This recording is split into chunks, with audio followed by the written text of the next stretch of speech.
Chères têtes couronnées des royaumes de Wémé et d'ailleurs, chères reines-mères,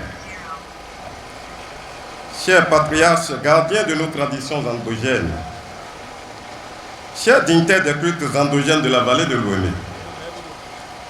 Monsieur le Président du Comité fédéral des chefs de culte endogènes de la vallée de l'Ouémé, en l'occurrence, Sa Majesté Da Bérouinon Haïdi, Monsieur le directeur du mausolée Hako, je veux nommer Monsieur Sylvain Amoussou, Excellences, Mesdames et Messieurs, les membres de diverses institutions d'État ici présents, chers adeptes des différentes divinités endogènes ici présents, Mesdames et Messieurs, en ce 10 janvier 2022, où toutes les communautés béninoises et descendants se consacrent officiellement pour la tradition par la célébration de nos appartenances socio-culturelles. Grande est ma joie d'être parmi vous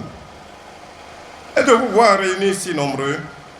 dans la commune de Dango autour des objectifs, histoire, culte et culture de nos origines claniques.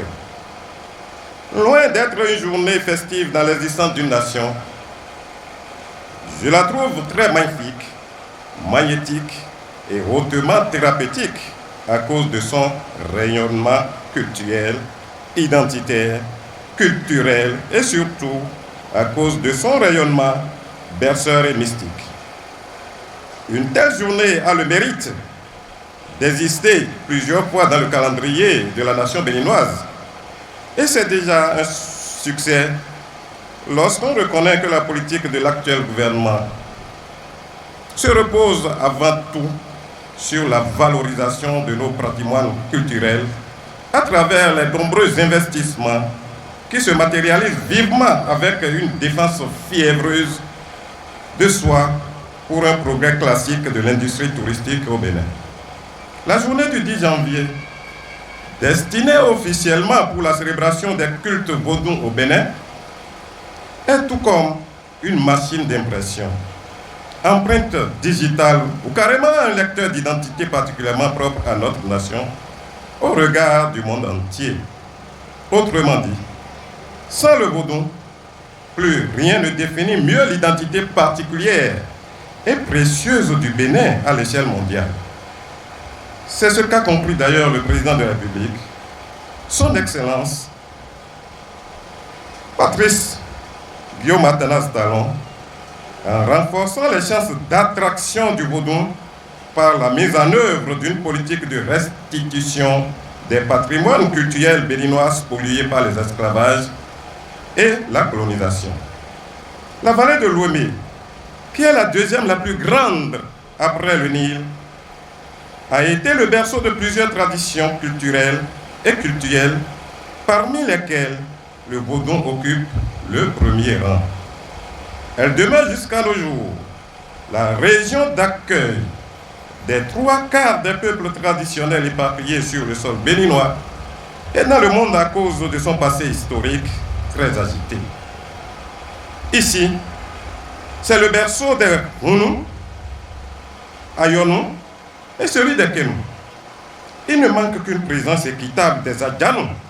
à la vallée de l'Ouémé pour que les traditions endogènes lui décernent le trophée de la première terre hospitalière des croyances, vaudou, et celui des grands peuplements de la nation béninoise. Connaissant l'histoire et adhérant entièrement à la politique du gouvernement béninois, ces raisons fondamentales poussent résolument ma municipalité et moi-même à encourager avec dévouement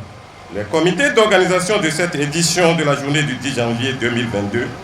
qui se célèbre à cette occasion. Pour finir, mesdames et messieurs, chers adeptes de vaudou, j'ai l'honneur d'inviter les regroupements et les différents couvents des cultes endogènes présents dans la vallée de l'Ouémé à coopérer davantage pour la mutualisation, la qualité et pour un succès plus flamboyant des prochaines éditions de la journée du 10 janvier dans notre région. Sur ce, je déclare officiellement ouvert à Dangbo le programme des manifestations. Vive le vaudou, vive notre identité, vive la vallée de l'Ouémé et vive le Bénin. Je vous remercie.